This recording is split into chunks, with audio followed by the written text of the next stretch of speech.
안녕하십니까. 동국대학교 산업시스템공학과 박사과정 장혜지입니다. 오늘은 자연어 처리 바이블의 27번째 챕터 딥러닝 기반의 문서 요약에 대해서 살펴보도록 하겠습니다. 저희가 이 문서 요약은 15장에서 먼저 기본적인 통계 기법에 대해서 기법을 기반으로 한 것을 다뤄보았고, 이번 27장은 기본적인 이제 개념과 맥락은 15장과 동일하되 이제 그 기법이 딥러닝 기반으로 문서 요약을 하는 것에 초점을 맞춰져 있습니다. 그래서 저희가 지금까지 계속 다루고 있는 어, 이 자료들은 모두 이 자연어 처리 바이블 책에서 참고를 하였고, 이 해당 GitHub에서 PPT와 실습 코드를 참고를 하고 있습니다.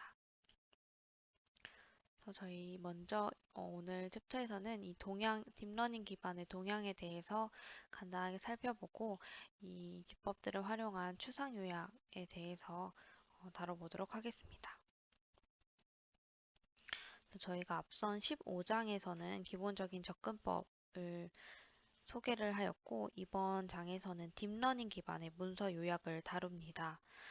음, 그래서 딥러닝 기반의 접근법을 적용했기 때문에 그동안 좀 시도하기 어려웠던 이제 자연어 생성, 이 내추럴 랭귀지 제너레이션 모델이 이제 개발이 됨에 따라서 이 생성 모델을 기반으로 요약 모델까지 발전을 하게 되었습니다. 그래서 이 생성이 가능하게 됨으로써 특히 요약의 두 가지 타입을 저희가 15장에서 배웠었는데, 기존에 있던 문장에서 중요한 문장들을 뽑아서 이제 추출하는 방식의 요약과, 그리고 이러한 모든 이렇게 추출하는 것이 아니라 모든 이제 인풋의 다큐먼트들을 토대로 이 맥락들을 고려해서 새로운 언어로 일종의 생성하는 서머라이제이션, 이 두 가지 타입을 배웠었는데, 기존에는 이 추상 요약에 대한 중요성과 이제 관심 연구가 많이 되었으나 이것들이 잘 안 되었던 반면에 이 자연어 생성 모델이 딥러닝을 통해서 개발이 됨에 따라 이 요약에서도 특히 추상 요약이 어, 발전을 할 수 있게 되었습니다. 특히 추출 요약 같은 경우에는 이 가독성, 즉 이 문장과 이 생성된 요약문의 문장과 문장 사이에 뭔가 이질적인 그 느낌, 문맥이 이제 끊겨져 있는 것 같은 가독성에 대한 문제와, 또 이제 특정한 단어가 계속 반복되는 문제가 계속 다뤄졌었습니다. 그래서 좀 더 자연스러운 문장 생성을 기반으로 하는 추상 요약 분야의 연구들이 많이 이제 시도가 되었고, 이러한 부분이 딥러닝 기반 문서 요약 연구의 동향에서 나타내는 큰 특징이라고 보시면 되겠습니다. 그래서 우리가 이번 챕터에서도 이 추상 요약에 대한 딥러닝 모델을 중점적으로 다뤄볼 예정입니다.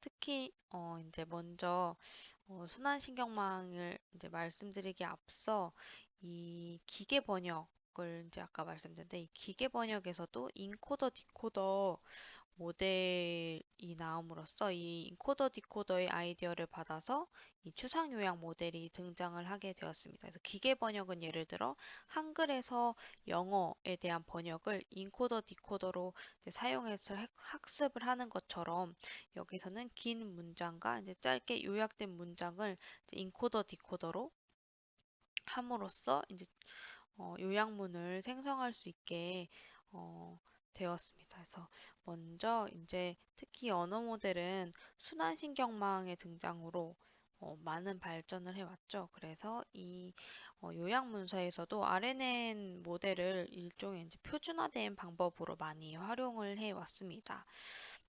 특히 이제 가장 많이 쓰이는 모델이 이 sequence to sequence와 이제 attention을 이제 결합을 한 모델이 추상 요약 모델에서 아주 큰 이제 각광을 받으면서 이 이제 sequence to sequence와 이제 attention을 합쳐진 이 모델을 기반으로 쭉쭉쭉 후속 연구들이 진행이 되었습니다.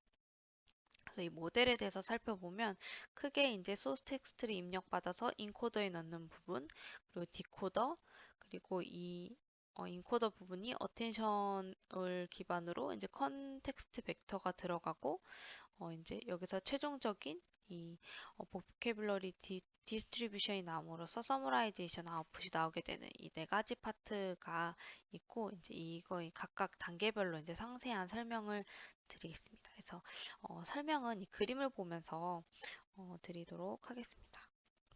그래서 먼저 입력단을 보시면 이 소스 텍스트는 이 예제에서는 뉴스 기사 문장입니다. 그래서 여기서 입력 문장은 이제 Germany emerged victorious in 2대0 win against Argentina on Saturday 이런 식으로 아마 무슨 경기가 있었나 보네요. 그래서 독일이 아르헨티나를 2대0으로 이겼다라는 내용의 이제 기사 입니다. 그래서 여기선 이 소스 텍스트는 좀 긴 여러 개의 문장이 있는 다큐먼트 수준의 뉴스 기사 문장들이고 최종적으로 도출되게 되는 요약 문장의 정답은 여기 지금 나와 있진 않지만 정답은 Germany beat Argentina 2-0. 그러니까 독일이 아르헨티나를 2대 0으로 이겼다라는 게 이제 서머리의 답으로 나오도록 이제 처리가 되는 예시입니다. 그래서 먼저 첫 번째로 인코더 순환신경망에서는 여기 부분이죠. 이 문서 텍스트를 단어 토큰별로 이제 입력을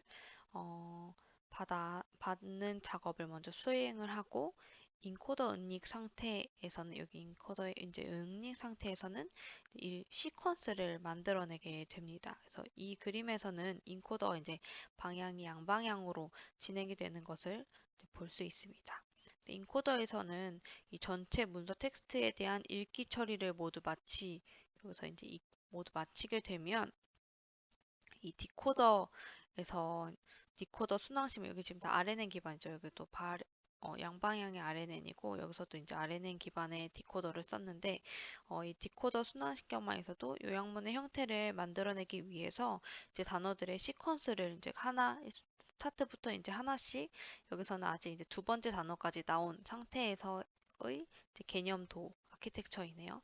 출력을 시작을 하게 되고 각 단계에서 이제 디코더는 요약문의 이전 단어를 입력받고 이제 받게 되게 되는데 먼저 첫 번째 단계에서는 이 스타트라는 특정한 토큰으로 이제 문장의 시작을 알리는 거죠. 그래서 입력받은 단어를 사용을 해서 이 디코더 은닉 상태를 여기 있는 은닉 상태를 이제 업데이트를 하게 되고 이제 이 은닉 상태를 이용해서 문서 텍스트에 있는 단어들의 확률 분포 이 어텐션 분포 여기를 이제 하나 예측하면 여기서 이제 어텐션 분포를 계산을 하는데 사용이 되게 됩니다. 그래서 젊은이까지 예측이 되면 그 다음에는 어떤 거에 더 집중해야 되는지에 대한 분포가 업데이트 돼서 이 들어가게 되겠죠. 그래서 이 어텐션 분포는 이제 다음에 나올 단어에 대해서 이 네트워크가 어디에 집중을 해야 될지 이제 학습을 하는데 도움을 주기 위한 지표로 활용이 될 수 있습니다. 그래서 이 디코더는 이제 첫 번째 이제 단어로 스타트 토큰 다음에 이제 젊은이를 생성을 하였고 그 다음 단어가 이제 정답에서는 빛이라는 단어인데 이 단어를 생성하기 위해서 보면 이 빅토리어스와 윈에 대한 이제 어텐션 디스트리뷰션이 높게 여기에 이제 집중을 해야 된다라는 것을 이 어텐션에서 힌트로 제공하고 있는 것을 확인할 수 있습니다. 그래서 다음 단계에서는 이 어텐션 분포가 인코더 이제 은닉 상태의 가중 합인 문맥 벡터 이거 어텐션 디스트리뷰션으로 이제 문맥 벡터를 만들어내기 위해 사용이 됩니다. 그래서 문맥 벡터는 같은 단계의 디코더에서 이제 문서 텍스트에서 읽어왔던 게 이제 무엇인지 여기서는 디코더에서 읽어온 게 이제 무엇인지를 이제 일종 문맥인 거죠. 말 그대로 문맥 벡터를 나타나게 되고 이제 마지막으로 이 문맥 벡터와 이 디코더 은닉 상태가 이 우리가 이제 정의를 해놓은 이 보캐블러리 사이즈에 맞춰서 이 모든 보캐블러리에 있는 단어들의 확률 분포를 계산을 하기 위해서 이제 사용이 됩니다. 그래서 큰 확률을 가지는 단어가 이제 모델의 이제 이 다음 단계 단어로 이제 출력을 선택을 하게 되고, 이제 디코더가 이제 또 다음 단계로 넘어가게 되게 되죠. 또 이제 디코더는 어떤 순서로든 자유롭게 단어를 생산을 할 수 있기 때문에 이 문서 텍스트에 존재하지 않는 bit이라는 단어도 포함이 될 수 있게 됩니다. 그래서 이제 이러한 점 때문에 시퀀스 투 시퀀스 모델이 이제 추상 요약의 특성을 살려서 강력한 잠재력을 발휘할 수 있다라고 평가를 받고 있습니다. 그래서 이 먼저 순환신경망 기반, 즉 이 시퀀스 투 시퀀스와 이제 어텐션 인코더 디코더 기반의 시퀀스 투 시퀀스의 어텐션 디스트리뷰션이 결합된 모델에 대해서 이제 설명을 드렸습니다. 다만 이 모델에서도 문제점이 있는데요. 먼저 첫 번째 문제점은 어, 이 답이 Germany beat 아르헨티나 이게 2대 0으로 이긴 게 정답인데, 예를 들어 3대 2라고 잘못된 부정확한 요약문을 생성을 하게 되는 경우가 있습니다. 그래서 이러한 경우는 특히 이제 우리가 정해놓은 사전에 없는 단어이거나 혹은 있어도 등장한 빈도가 매우 약한 레어한 단어일 때 이런 정확하지 않는 결과를 나타내게 되게 되는 것입니다. 그래서 이 시퀀스 어텐션을 함께 사용한 모델은 이 단어를 그대로 갖고 오기가 어렵다라는 특징인데요. 이건 이제 왜냐하면 이 네트워크가 여러 개의 이제 레이어들을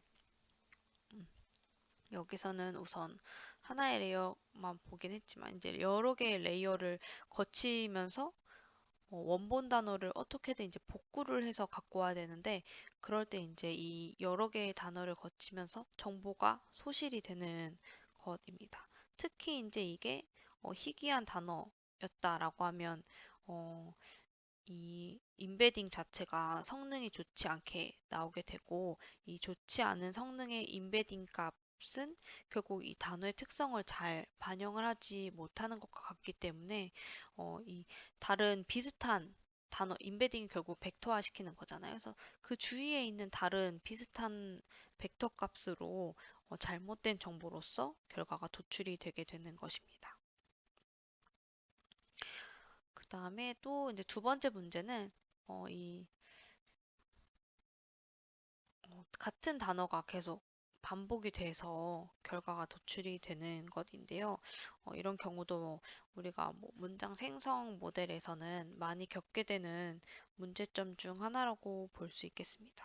그래서 이거는 이제 특히 이 디코더 스테이트에서 롱텀 정보를 저장하기에는 이 디코더의 입력, 즉 이 요약문 이전에 나온 단어에 너무 의존적이기 때문에 이 젊은이에만 의존적이어서 이 젊은이 다음에는 빛 다음엔 다시 이런 식으로 이 앞단어에 되게 의존적이게 되면서 발생하게 되는 문제점입니다.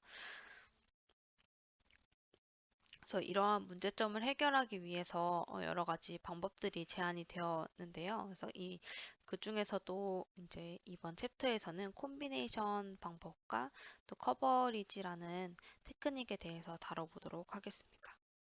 먼저 이 컨비네이션 방법은 이 앞서 이제 언급한 문제 중에서 첫 번째 문제인 이 부정확한 정보를 제공을 하게 되는 것에 대한 해결 방법으로 이제 활용이 되고 있습니다. 그래서 이 결국에 부정확한 복사를 하게 되는 건데, 이걸 해결하기 위해서는 이 고정 어휘, 어떤 중요한 이제 어휘에 대해서 포인팅을 이제 함으로써 이 해당 단어를 그대로 가져올 수 있도록 선택을 하게 되는 일종의 하이브리드 네트워크를 사용을 함으로써 해결을 하는 것입니다. 그래서 얘가 이제 벡터화가 돼서 그 중에서 그 벡터 값 중에 제일 이제 확률이 높은 것도 중요하지만 이 원래 문장에 있는 그 단어 그대로 사용될 수 있도록 하게끔 하는 모델의 일종의 이제 확장이라고 보시면 되겠습니다. 그래서 앞에 봤던 그림이랑 매우 유사하게 생겼는데요. 그래서 앞에 보시면 여기서는 이렇게 인코더, 디코더와 어텐션, 컨텍스트, 그 다음에 보캐블러리 디스트리뷰션으로 구성이 되어 있는데 여기까지 이제 똑같고 이 중간에 이제 포인트 제너레이터라는 일종의 가중치의 역할을 하는 이 부분이 추가가 된 것을 보실 수 있습니다. 그래서 여기서 이제 우리가 젊은이 빛까지 이 서머리에서 생성한 결과의 상태일 때 물론 이전과 같이 어텐션 분포와 이제 사전 분포가 이미 이제 계산이 되었다라는 가정에서 이제 시작을 하게 되는 것입니다. 그래서 앞에 봤던 그 모델의 그림과는 다르게 이 pgen이라는 0에서 1 사이의 이제 스칼라 값인 이 생성 확률 분포를 이제 계산을 하게 되고 얘는 이제 생성 확률은 원본 텍스트, 즉 이 원본 텍스트에서의 이제 카피를 하는 단어와 이제 사전으로부터 생성한 단어의 확률 값을 나타내기 위해 사용을 하게 됩니다. 그래서 이 pgen은 일종의 가중치로 활용이 되는 것이고 이 사전 이 보캐블러리에 대한 것과 이제 어텐션 이 분포를 보시면 여기서는 pgen을 곱하고 그 나머지 1 빼기 이 pgen은 이 어텐션 디스트리뷰션을 이제 곱해서 이 파이널 디스트리뷰션을 도출하게 된다라고 보시면 되겠습니다. 그래서 그 부분이 이제 여기 설명을 작성을 하게 된 부분입니다. 그래서 여기 수식으로도 표현이 되게 되죠. 그래서 이 기존에 있는 보캐블러리의 단어에 pgen이 곱해지게 되고 여기서는 이 어텐션으로 포함된 이 모든 단어들의 이제 단어들과 이 1-p가 이제 포인트 하작에 곱해져서 합으로 도출이 돼서 이제 최종적인 파이널 디스트리뷰션을 도출하게 된다라는 것입니다. 그래서 정리하면 이 생성된 단어 W의 확률은 이제 사전 보캐블러리로부터 단어가 생성된 확률과 같고 이제 이 부분이죠. 단어의 여기는 얘랑 같고 그다음에 이 뒷부분은 이제 원본 텍스트에서 나타난 곳을 포인팅할 확률을 이제 더한 것이다. 이제 원본 포인트에 대한 확률이 고려가 돼서 이 파이널이 나오게 된다라는 것입니다. 그래서 이 포인터 제너레이터 네트워크가 가지는 강점은 우선은 이제 성능을 좋게 상상을 시킨다라는 것이 가장 큰 특징이고 좀 더 상세하게 살펴보면 이 원본 텍스트로부터 단어들을 가져오기 쉽다라는 것이고 그다음에 이 보캐블러리에 없는 아웃 오브 보캐블러리 단어에 대해서도 그대로 가져오는 게 가능하고 이제 학습 속도도 향상시킬 수 있다라고 정리가 되는 것을 볼 수 있습니다. 그래서 이 포인트 제너레이터를 쓰면 기존에는 이렇게 unknown OOV에 대한 단어가 나왔다고 보면 여기에 이제 그런 것들이 개선이 되었고 그다음에 정확하지 않는 정답과 이제 근처에 있을 법한 단어가 나왔다면 이제 정답에 있는 단어가 도출이 되었다라는 성능 향상의 결과를 보실 수 있습니다. 그리고 두 번째 테크닉은 커버리지라는 것인데요. 그래서 얘는 이제 문장에서 계속 같은 단어들이 이제 반복되는 것에 대한 해결 방법입니다. 그래서 이 커버리지 아이디어는 어텐션 분포를 사용한 단어들에 대해서 커버해왔던 단어들을 꾸준히 추적을 하고 이제 같은 부분을 다시 집중하면 페널티를 부과해보자라는 것입니다. 그래서 같은 단어가 반복되지 않게끔 페널티를 주는 것입니다. 그래서 여기 지금 수식이 안 나와 있는데 이 수식은 어텐션 분포 A의 T를 계속 합해서 얘에 대한 커버리지 벡터를 만들어서 디코더 단계에서 이 커버리지 벡터를 활용을 하게 됩니다. 그래서 이 커버리지 값을 보면 이 계속 이제 커버리지 강도가 높을수록 이제 페널티를 많이 부과를 하게 돼서 이미 한 번 나오면 그 다음번에는 또 나올 때 이제 페널티를 주게 되는 것이죠. 그래서 이런 커버리지 테크닉을 통해서 이제 디코더 안에 이걸 붙임으로써 이제 단어가 계속 반복되는 그런 현상들을 막기 위한 시도들이 연구들이 계속 되게 되었습니다. 그래서 오늘 딥러닝 기반의 문서 요약에 대한 내용은 여기까지이고 우리 간단하게 시퀀스 투 시퀀스로 문서 요약하는 코드 실습을 시작해 보도록 하겠습니다.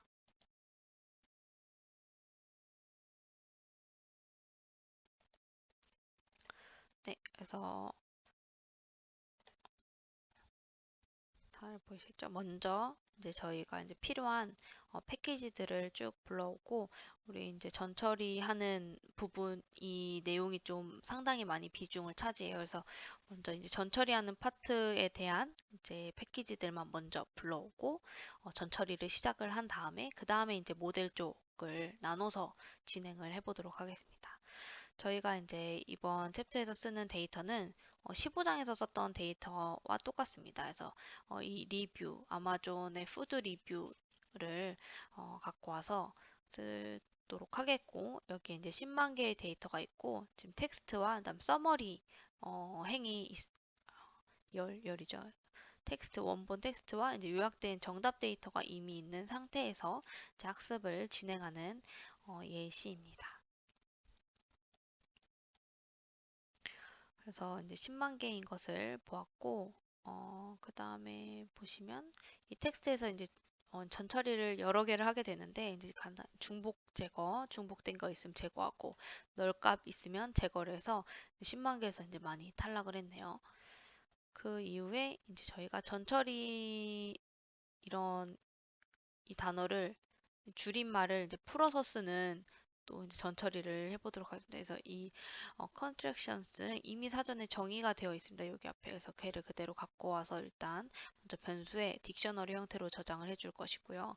그다음 우리가 이제 스타버즈 제거할 거기 때문에 그 부분을 불러오도록 하겠습니다. 그래서 먼저 이제 불러온 스타버즈로 제거를 해줬고 여기 이제 정규식을 통해서 어떤 제거하고 싶은 부분 제거하고 이제 앞서 정의했던 이 줄임말들, 약어들을 다시 풀어서 쓰는 딕셔너리에서 이제 매칭을 해가지고 풀어서 쓰는 걸로도 정교화하고 소유격, 뭐 영어 외의 문자 혹은 뭐 이게 특히 SNS처럼 이 아마존 리뷰를 단 거기 때문에 이런 사람들이 이렇게 쓰는 단어들이 있어서 뭐 이렇게 3개 이상인 것들은 뭐 2개로 변경 이런 것들을 각각 이 데이터의 속성에 맞게 어, 정교화를 진행해 주시면 되겠습니다. 그래서 이런 것들을 정의를 하고 이제 불용어를 제거를 하는 것까지 해서 이제 이 전 처리를 하는 함수로 짜서 진행을 해 보도록 하겠습니다.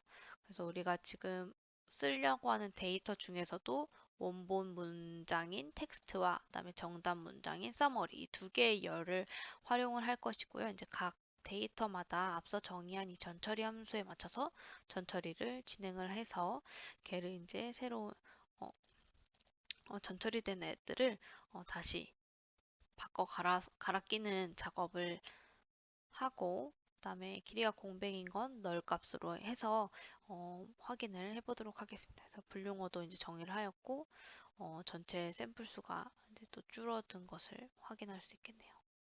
아니다. 앞에 이제 이미 줄어진 애들에 대해서 이제 다시 전처리를 하게 된 것이죠.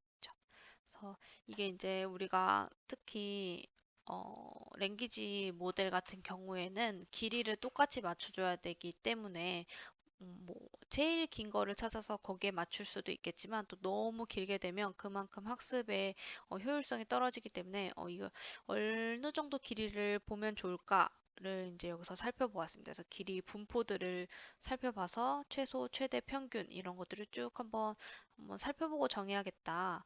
그래서 여기를 보면 제일 짧은 건 2개의 단어, 제일 긴 건 이제 1200개가 넘는데 평균은 또 40이에요. 그러면 너무 여기에 맞추면은 대부분의 문장에서 1000개가 1200개 가량의 패드를 넣어줘야 되는 상황을 발생하게 되는 거죠. 그래서 이것들을 고려를 해서 여기서는 맥스를 1200이 아니라 50으로 놓고 그다음 서머리는 8개의 단어로 놓고 이제 진행을 해보도록 하겠습니다. 그래서 이제 어느 정도가 잘려나가는지를 보기 위해서 이 코드를 짰고 전체 이제 우리가 텍스트에서는 50 이하인 게 77%, 그러니까 한 23%는 뒤에 단어를 이제 날리고 하겠다는 거죠. 그다음에 서머리는 8개 이하인 게 94%이기 때문에 거의 대부분이 이제 8개의 문장으로 요약을 할 수 있다라는 것들을 이제 확인을 해 보았습니다. 그래서 그리고 이제 전체 샘플들을 확인을 해 보았고요. 보는 걸 이제 짰고 그 다음에 이제 이 문장의 시작과 끝을 알리는 토큰인 스타트 오브 센텐스와 엔드 오브 센텐스의 토큰을 이제 다 추가를 하고 이제 확인을 해볼게요. 그러면 전체 샘플 수가 65,000개고, 여기서는 이거를 뒤에를 날리고 쓴 게 아니라 그냥 그 데이터 자체를 날리고 하는 방식으로 진행을 했네요. 그래서 아까 8만 몇 개에서 이제 6만 몇 개로 데이터 개수가 더 줄었고, 그 다음에 원래 문장이 이런 거였다면 시작을 하는 거에서는 SOS를, 마지막에는 EOS 토큰을 넣어서 전처리를 해준 것을 확인할 수 있겠습니다. 그다음에 이제 우리가 인코더 디코더 모델을 쓰잖아요. 그래서 인코더 인풋을 이제 이 텍스트로 넣었고, 디코더 인풋을 여기로 이제 디코더 타겟을 이제 디코더 타겟으로 넣었습니다. 이제 각각 넣은 다음에 얘를 이제 인덱스를 넣어서 무작위로 이제 테스트와 트레인과 테스트를 나눠주는 작업을 진행을 했습니다. 그래서 8대2, 4대1로 나누어서 진행을 한 것을 보실 수 있겠습니다.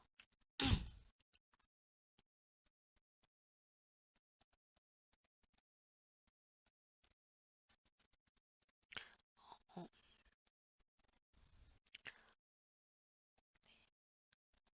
네, 그 다음에는 이제 이 인코더 훈련 데이터, 그러니까 인코더 인풋, 그리고 또 디코더 인풋, 이 트레인 데이터와 이제 테스트 데이터를 저희가 4대1로 쪼갰잖아요. 그래서 그 부분을 이제 보실 수 있고, 이제 그 다음에 이 단어가 지금 다 텍스트로 되어 있기 때문에 이 부분을 이제 토크나이즈에 넣어서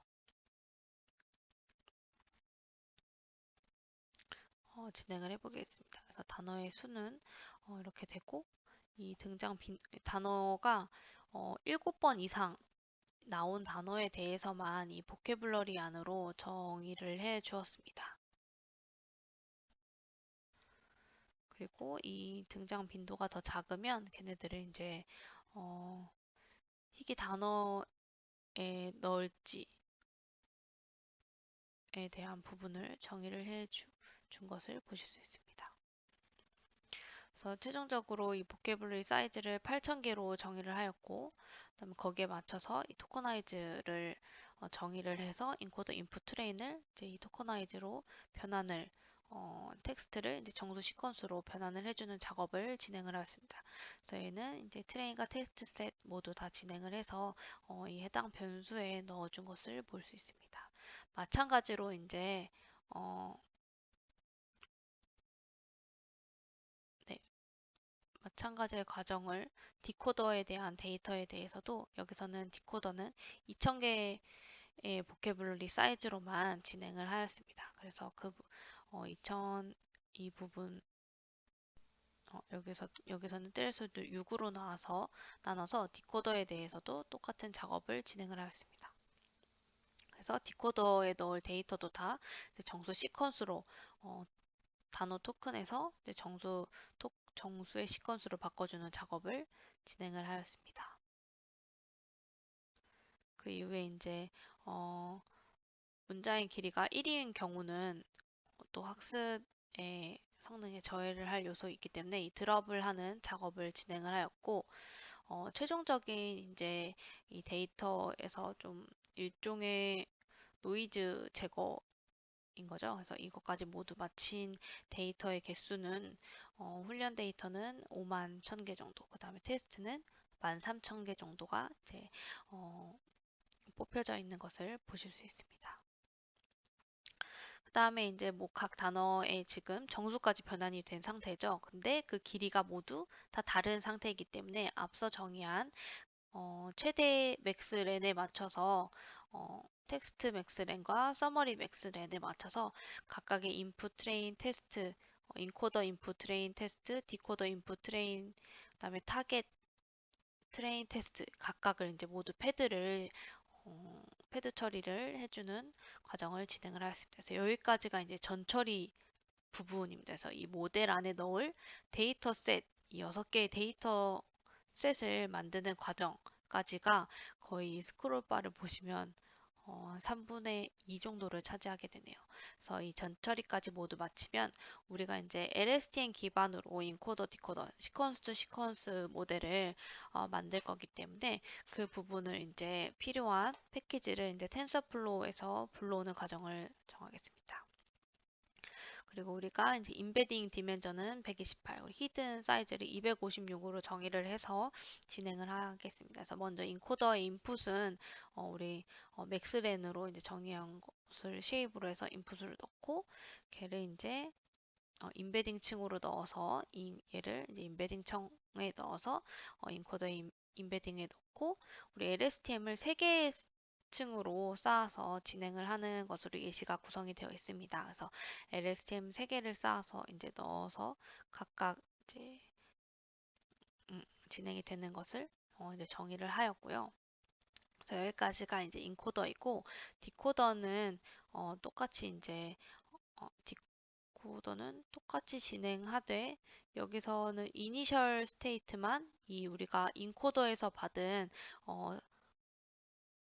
값을로 파라미터를 정의를 해주는 것이 이제 인코더 디코더 모델에서 우리가 이전에 배웠던 가장 큰 특징이죠. 그래서 그 부분만 여기 이제 보시면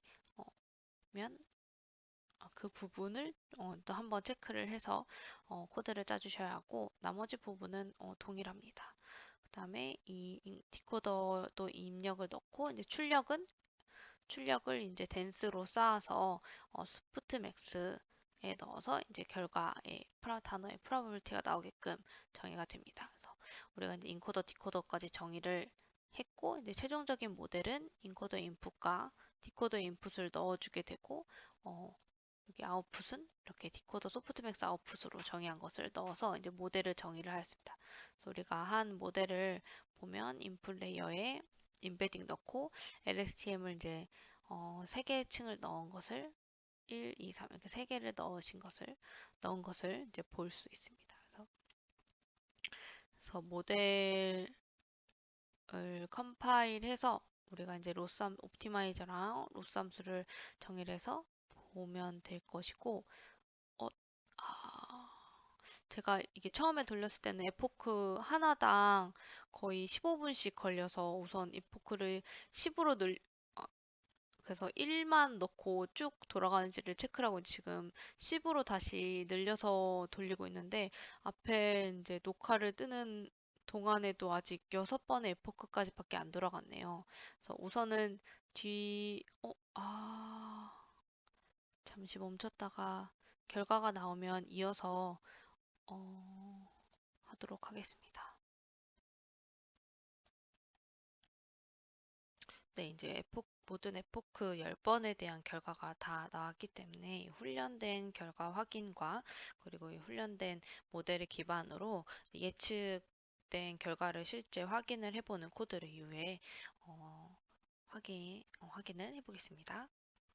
제가 처음에 돌릴 때는 이 에포크 하나당 거의 15분 정도가 걸려서 우선 에포크를 한 개로만 두고 이후 코드를 짜서 다 돌아가는지 확인을 해 보았었는데 에포크를 이제 한 번만 돌리니까 예측된 이제 서머리 결과가 단어 하나 정도로 구성이 돼서 실제로 딱 봤을 때 이 로스도 너무 높고 그러더라고요. 그래서 에포크를 10번으로 늘려서 다시 분석을 진행을 하였습니다. 그래서 모델.bit을 활용해서 우리가 X에는 이 인코더 인풋과 디코더 인풋의 스트레인 데이터를 넣고 타겟 트레인을 Y에 넣고 그다음 우리가 밸리데이션도 이 테스트 데이터로 인풋을 넣고 이제 타겟 데이터를 넣었습니다. 배치 사이즈는 256으로 설정을 하였고 이 부분은 이제 조기 종료 조건을 앞서 이제 정의를 했었는데 그 이제 조건에 만족하면 조기 종료를 하겠다라는 것이고 에포크는 10번으로 하겠다라고 해서 이제 이 모델을 돌렸습니다. 그래서 10번이 모두 다 돌아간 것을 봐서는 이게 이제 이 조건에 충족하지 않아서 쭉 계속 돌아간 것을 이제 보실 수 있고, 이제 어, 에포크가 반복이 될수록 이 학습된 로스도 줄고 그 다음에 이 밸리데이션 로스도 줄어드는 것을 보실 수 있습니다. 실제 예시를 확인을 해보면 에포크를 50번을 돌리는 학습으로 진행을 하였고, 이 조기 종료 조건은 이제 26번째에서 이 조기 종료 조건이 충족이 되어서 이 학습이 50번 전체가 아니라 26번째까지 돌아가게 되었습니다. 그래서 우리가 이제 이 10번에 대해서 돌린 결과에 대해서 이제 학습 로스와 이제 테스트의 로스, 밸리데이션 로스를 이 스토리에 대한 그래프를 나타내면 이 그림처럼 나타내지고, 이 10번의 에포크가 돌아가는 동안 트레이는 쭉쭉쭉쭉 계속 줄어들는 것을 보실 수 있지만, 테스트는 일정 구간에서는 이제 이 로스가 좋아지는 성능 개선이 점점 이제 둔화돼서 일정 수준 이상에서는 이제 정체를 하게 되고, 이제 이 학습이 이제 계속 진행을 하게 되면 결국에 이 트레인 데이터에 이제 오버피팅 되는 결과를 이제 야기할 수 있게 되는 것입니다. 실제로 10번만 해도 이제 일정 구간에선 좀 이 로스가 줄어드는 게 더 앞단보다 이제 둔화되는 것을 그래프를 통해서도 확실히 확인을 할 수 있게 됩니다. 이후에 이제 우리는 이 테스트를 위해서 모델을 새로 구성을 하게 됩니다. 그래서 먼저 이 모델 결과는 인덱스, 이제 숫자로 표현이 되기 때문에 우리가 실제 서머리라는 어떤 문서를 보기 위해서 이 인덱스를 다시 단어로 얻게끔 하는 함수를 정의를 해 주었고요. 다음에 이 테스트를 위한 인코더는 앞서 이제 도출한 이 파라미터들을 활용을 해서 인코더 모델을 정의를 해주고, 디코더 모델도 사이즈들 동일하게 해주고, 인풋을 히든 스테이트 인풋을 이전 단계의 텐서들을 어, 이전 시점에 이제 스테이트를 이제 저장해준 텐서를 정의를 해주고, 디코더 시퀀스에 인베딩을 넣어주는 부분과 그 다음에 이 디코더의 아웃풋을 이제 LSTM으로 정의를 해주었습니다. 그래서 여기서도 이니셜 스테이트를 이제 앞단에서 구한 이 파라미터를 모두 재사용하는 것을 확인하실 수 있고, 그 다음에 이제 마지막 아웃풋을 이제 소프트맥스 레이어에 넣어서 댄스 소프트 레이어를 이제 생성을 하게 되죠. 그래서 여기서는 이 프로바빌리티를 생산을 하게 되고, 마지막으로 이제 디코더 모델을 이제 앞서 정의해준 변수로 정의를 해주게 됩니다. 그래서 디코더 인풋과 이에 대한 어, 상태값, 그리고 아웃풋에 대한 또 상태값을 정의를 해줘서 모델을 구성을 하게 해주게 됩니다. 그다음에 이 인풋 이 시퀀스를 넣으면 이 디코디드 된 시퀀스가 나오게끔 하는 이제 함수를 만들어주게 되는데요. 그래서 얘는 이제 테스트를 위해 사용하는 함수, 이제 디코드 시퀀스를 이제 설계를 해주게 되는 것입니다. 그래서 입력으로부터 이제 인풋을 받아서 인코더의 상태를 얻고, 그 다음에 SOS 토큰을 우리 앞에 똑같이 작업해 준 거를 반복해 준 거라고 생각해 주면 됩니다. 생성을 해주고, 스탑 컨디션이 이제 false인지로 일단 시작을 해서, 이후에 이제 스탑 컨디션이 이제 엔드 오브 토큰이 나오면 이제 예측을 이제 엔드 오브 토큰이 나오거나, 혹은 이 맥스렌 이상이 되면 이제 중단을 하게끔 이 스탑 컨디션을 바꿔주게끔 하는 게 되고, 길이가 1인 타겟 시퀀스를 이제 업데이트하고 상태를 업데이트 하는 것을 이제 계속 이 루프를 반복을 함으로써 최종적으로 이제 이 루프가 이제 true가 되면 이제 디코디 센텐스가 리턴 값으로 도출되게 됩니다. 그다음에 이 부분은 이제 테스트에서 원문이랑 실제 요약문, 그리고 우리 예측 요약문을 차례로 이제 일종의 프린트를 해주는 함수를 정의를 해주겠습니다. 그래서 이건 시퀀스를 텍스트로 바꿔주는 부분이고 이제 앞서 정의한 이 변수에 저장된 것을 이제 이용을 하고 얘는 이제 시퀀스를 이제 서머리로 요약문의 정수 시퀀스를 텍스트 시퀀스로 바꿔주는 부분입니다. 얘는 이건 정답 데이터셋을 보여주는 것이고 얘는 모델이 생성해내는 요약문을 텍스트로 바꿔주는 부분입니다. 이거는 이제 제가 중간에 좀 쉐입을 확인하기 위해서 넣었던 부분이고 실제로 이제 우리가 500번째에서 1000번째에 해당하는 테스트 데이터에 대해서 원문과 실제 요약문 그리고 예측 요약문에 대해서 보도록 하겠습니다. 그래서 원문이 이렇게 이제 주어졌을 때 예측 요약문은 그레이스톱인데 not as good as 예측 요약문은 이 실제 요약문은 아주 그레이스에 좀 더 긍정적인 내용이면 예측은 또 그 정도까지는 아니었네요. 실제 요약문과 예측 요약문이 사실 이 결과로 봤을 때는 이제 완벽하진 않지만 그래도 그 문맥적으로는 비슷하게 도출이 되는 것을 보실 수 있습니다. 아직은 이 에포크가 10번밖에 돌아가지 않았기 때문에 이 요약문의 길이가 이제 충분히 학습되지 않아서 짧게 이제 끝나게 되는 것을 보실 수 있게 됩니다. 네. 그래서 이제 우리가 시퀀스 투 시퀀스를 기반으로 예측 서머라이제이션을 이제 하는 태스크에 대한 코드 실습을 모두 마쳤고요. 그래서 이후에는 이제 우리가 배웠던 여기는 지금 시퀀스 투 시퀀스만 썼지만 어텐션 레이어를 추가해서 작성을 하실 수 있고 또 포인트 제너레이터와 그리고 또 그 다음에 배웠던 또 우리 뭐 배웠죠? 커버리지 이런 벡터들을 모두 활용을 해서 이 서머라이제이션의 성능을 더 높일 수 있습니다. 네, 지금까지 코드 구현까지 모두 27장이었나요? 네, 27장에 대해서 마치도록 하겠습니다. 감사합니다.